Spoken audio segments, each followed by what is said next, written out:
tapos na. Di naman pwede ba ibalik. Ano nga, ako yan na, pilit lamang lumaban tungkol sa mga anak. Yan sa makuri, nagkakasakit ang babae, sugat siton. Pero, kakayahan na lang. Ang dalukos pa lang, magtulong sila sa eskwela.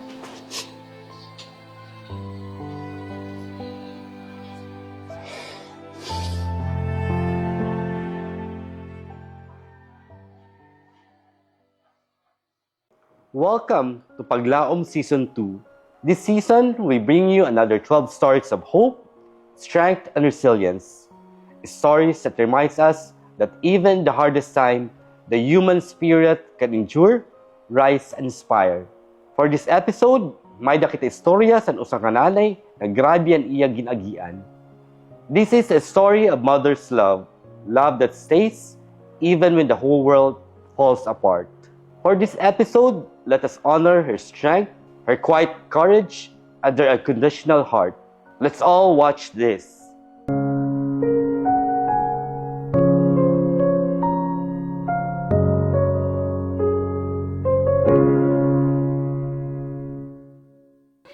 Ako po si Anita Bermoy, 41 years old. Taga dito, Barangay Dagom, Roxenco. Ang akong trabaho, nagmamassage po, tapos pagkuhan, naglalabada, tapos kung may magpadalos. Pero ka nakatuig po nagmamassage na Kuhan na, 2015 po. Di ba, ang lalaki, 5 po yung Usari ang babae. Usal ang babae po. Tulo ang lalaki. Upat ang lalaki. Ang tulo ading ang lalaki. Ito ng Grade 12 ano sa Grade graduating. 9, ang usa grade 2. Classmate ni Kato. Ang babae po, grade? Grade 2 po. Grade Ang ako na anak, 5 kabugos, tapos sa ako niya na, 4 na lang. Kaya wala man din sa ako ng usa. 2. Hay man po ang usa. Bali, adto po siya sa... Kasuhan. Napatay po yung papa. Di bali na siya po ang naging rason sa kawara po sa Nemapadis.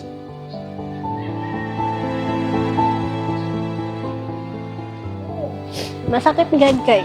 Siyempre, sa kuan pa lang, ada ko sabot nga asawa kong patay. Tapos anak ko pa ang nangkuan sa iyo.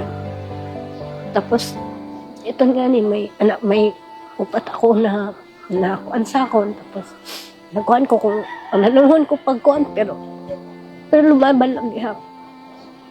Sa upat kong kabata.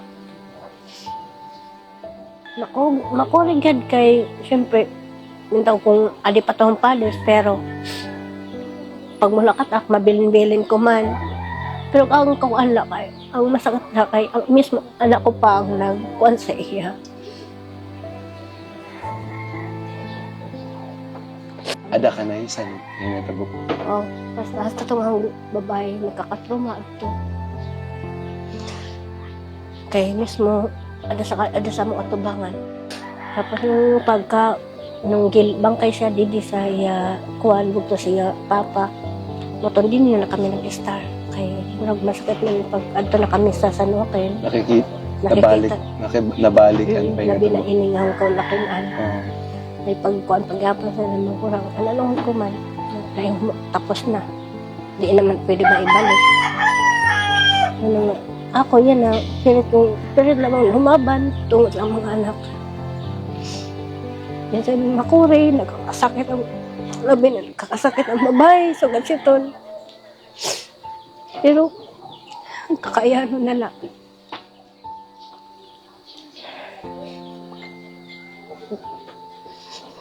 Ang dalukos pa lang, magtulong sila sa eskwela.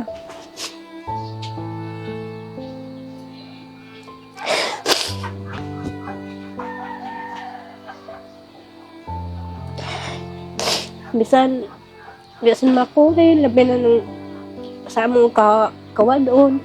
Pero, nag-alam ko sa ila na magkuhan din sila, magpursige sila, pag-eskwela, labi na sa graduating na. Graduating sa grade 12 na yun? Nang sa grade 9. Lapi sa grade 2. Kaya nga ang grade 2, mo na ang problema ka. Kaya may nasa na kuhan na nagkakasakit. Sakit yung hitiyan, harumuhom, tapos kuhan pa mang sakit iha ulo. So, sa itong panisukan na siya, man-permit siya na sa hospital. Kuhan ni sahay, pagkapos yun ba, mangutang ako para lang mahenay, pakaw sa mga anak. Pag wala ko'y kwarta na kuhan sila kay hapdi-hapdi raman, aga ang usag ang kulog. Pag okay lang ako nun nila, basta importante, makapag-eskwela sila.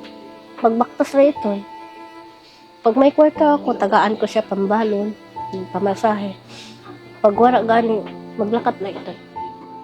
Kung mabuligan man ako niya, akong pasalamat ko na siya ay makakuan sa amon na labi na.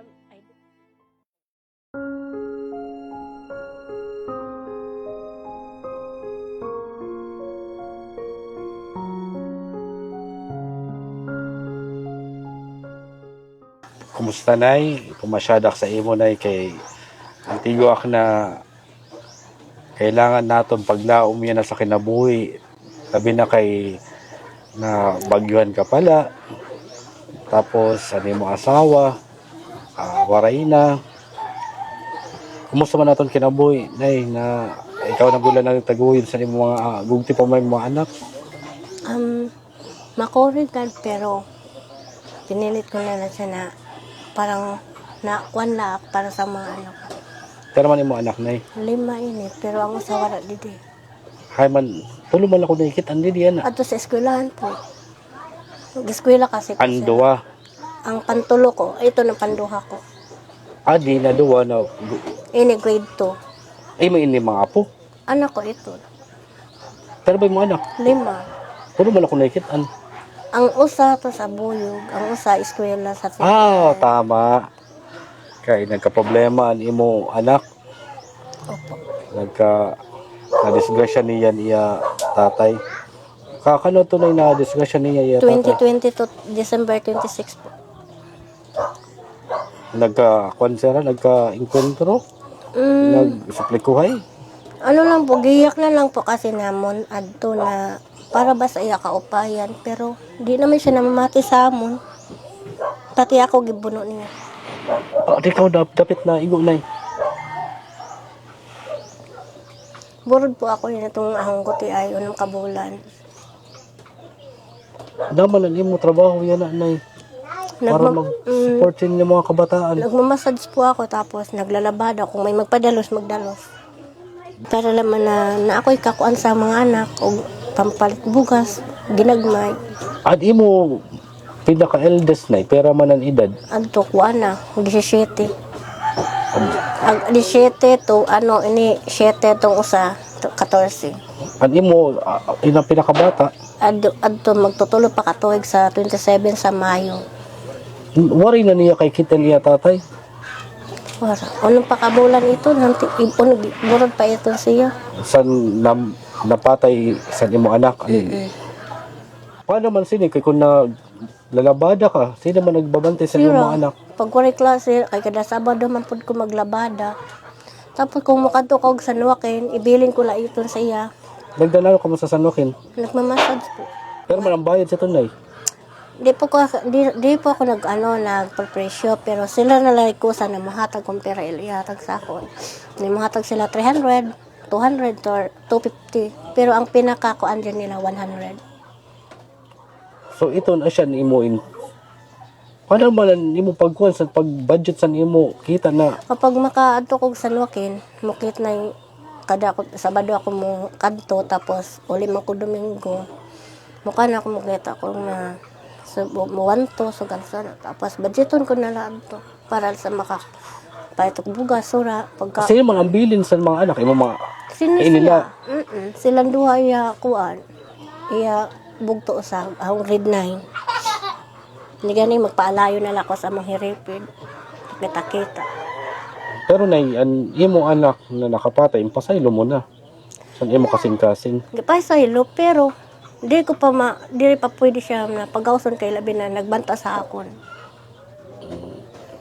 kumbaga Hindi kay adtong babae nagkakatrauma adto. an ini na imo panduwa Ini nga ang- panupat Kay nakita man niya mismo. kaming tulula dito nagkuan Di man to naitabo, Nay. sa Dinhi? San Joaquin. Sa San Joaquin.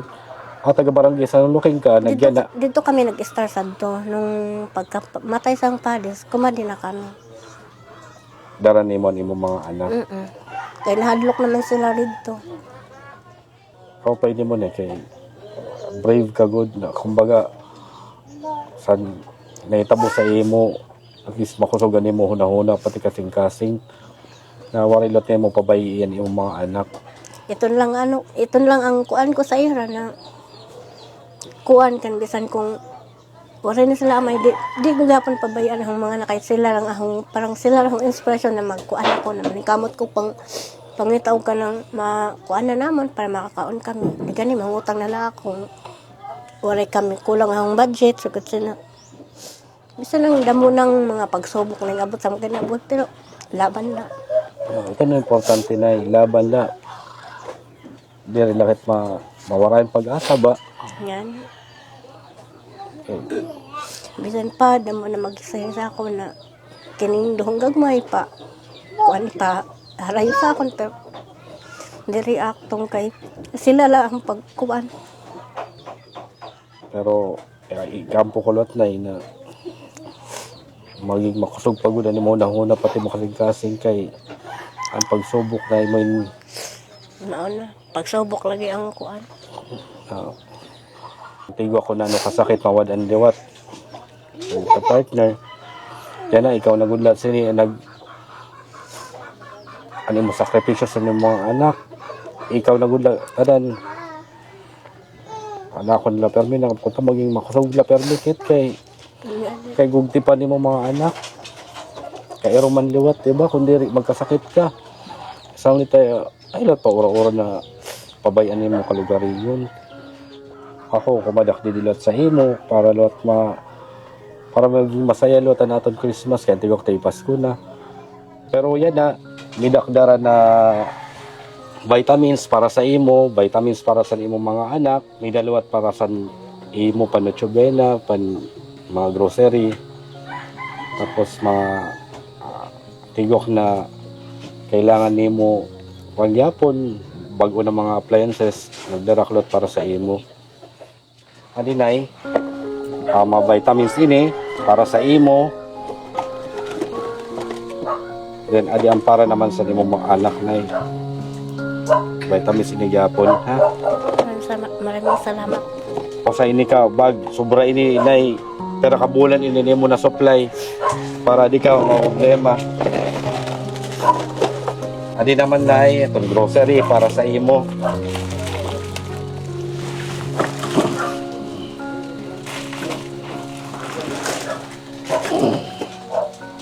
adi ang bugas hindi na naibutang naton Brownie. Ay, Ay. adi lasuan ni Ninay electric kettle adi rice cooker pantuon ni mo Nay nida ka electric fan gyapon ta naton ni Ninay tapos adi ini para sa imo Pasko panotsyebena nimo salamat po. para adi sa imo pa New Year duwa na ini Nay kay para di ka problema tapos nilagyapon biskwit para sa imo mga anak Salamat po. tapos Nay mahatagak sa imo cash liwat gyapon panayaw-ayaw Nay 10,000 ini para sa kunanan mo kailangan Vice tapos Mayor. midak remembrance gapon Nay midak kakalo kikang sa Vice Mayor's office alam suluton Nay kay para maupay makita naton kung kuwan angay ba sa imo sige dani try naton ang Love Wins singkal bayog na jacket magkita kit nga ni Nay sa kalsada Nay hinumdumila aka Ay, ayaw kaawod pagpakilala sa ako na sige po. ayan Love Wins kitay Salamat po Vice Mayor na sa inyong tulong arbulig sa amon na kanang damo pong kuan inyong gihatag na cash na para sa kuan papayad ko po ito sa among balay. Makuri mawadan asawa. Tapos nawadan ka palawat anak. Ito nga ni po, masakit nga po kayo bro. Ala kasabot mo. Pero may naigampo sa Ginoo na ma-survive mo, ha? Sige po, salamat po. Merry Christmas. Merry Christmas din po.